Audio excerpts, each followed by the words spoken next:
Bismillahirrahmanirrahim. Question number 15. Expand and simplify the expression. The given expression is n square minus n minus a into n plus a. Expression को simplify करते हैं. पहले दोनों terms के ऊपर यहाँ पे आइडेंटिटी यूज हो रही है.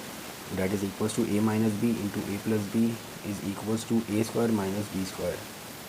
तो ये हमारे पास आ जाएगा n square as it is आ जाएगा. इन दोनों टर्म्स पे आइडेंटिटी यूज होगी तो ये हमारे पास बराबर आ जाएगा ए स्क्वायर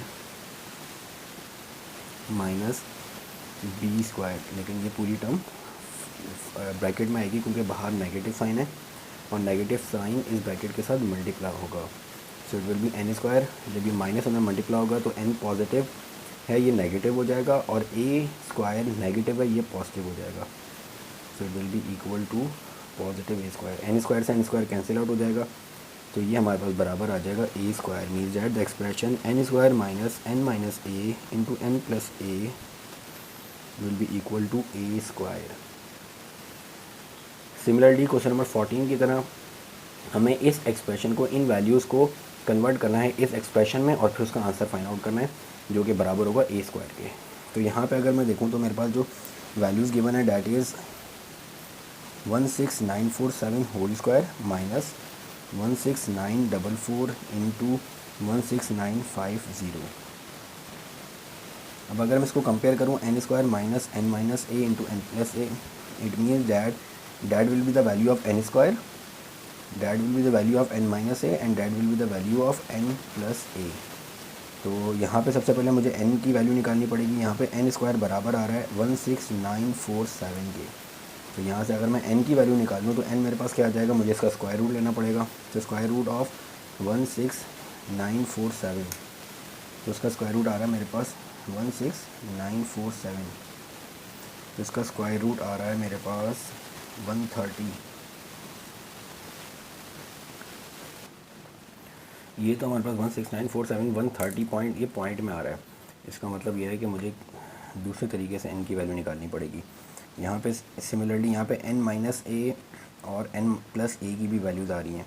यहाँ पे n माइनस ए जो छोटी वैल्यू है वो n माइनस ए की होगी, जो बड़ी वैल्यू n प्लस ए की होगी. यानी n माइनस ए बराबर आ रहा है 16944 के और n प्लस ए बराबर आ रहा है 16950 के. अब अगर मैं दोनों इक्वेशन को एलिमिनेशन मेथड से सॉल्व करूं और दोनों इक्वेशन को अगर मैं ऐड कर दूं तो ऐड करने से क्या होगा, हमारे पास n में n ऐड होगा तो 2n आ जाएगा, माइनस ए पॉजिटिव ए कैंसिल आउट हो जाएंगे और ये दोनों वैल्यूज़ भी ऐड अप हो जाएंगी. इन दोनों को ऐड करता हूँ तो ये मेरे पास आ जाएगा 16944 प्लस 16950. तो ये आ जाएगा 33894. तो यहाँ पे हमारे पास ये 2n, अगर मैं n की वैल्यू निकालूंगा तो n हमारे पास क्या आ जाएगा, n will be equal to, अच्छा n will be equal to, यहाँ पे 2 से डिवाइड हो जाएगा तो यहाँ पे इसको मैं 33894 को 2 से डिवाइड करता हूँ तो ये मेरे पास n की वैल्यू आ जाएगी divide by 2. The value of n will B 16947.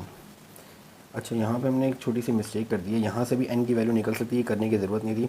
n square की वैल्यू आ रही है 169,400 और अगर मैं यहीं पे दोनों तरफ स्क्वायर रूट अप्लाई कर देता तो it means that the n value is 16947. n की वैल्यू आ जाती है 16947 और यहाँ से भी वही 16947 आ रही है. तो ये करने की ज़रूरत नहीं है, यहाँ पे हमने स्क्वायर नहीं लगाया था. अब क्योंकि n स्क्वायर 16947 स्क्वायर के बराबर आ रहा है तो यहाँ पे दोनों तरफ स्क्वायर रूट लेंगे. स्क्वायर से स्क्वायर रूट कैंसिल, स्क्वायर से स्क्वायर रूट कैंसिल, तो आपके पास n की वैल्यू आ जाएगी 16947. अब n माइनस ए बराबर है मेरे पास 16944 के और n की वैल्यू आ रही है 16947 minus a is equals to 16944.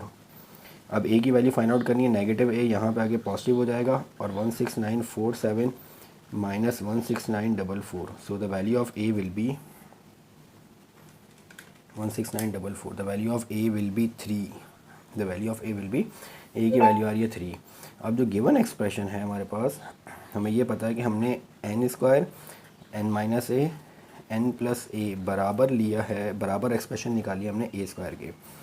So similarly इसी तरीके से 16947 whole square 16944 into 16950, that will be equal to a square, or a is 3, so it means that it will be equal to 3 square or 9. So it means that the answer of the second part will be 9 of this expression. When we simplify this expression, that will be equal to 9. So this is the question number 15. Inshallah, in the next video we will start the next question. Assalamu alaikum.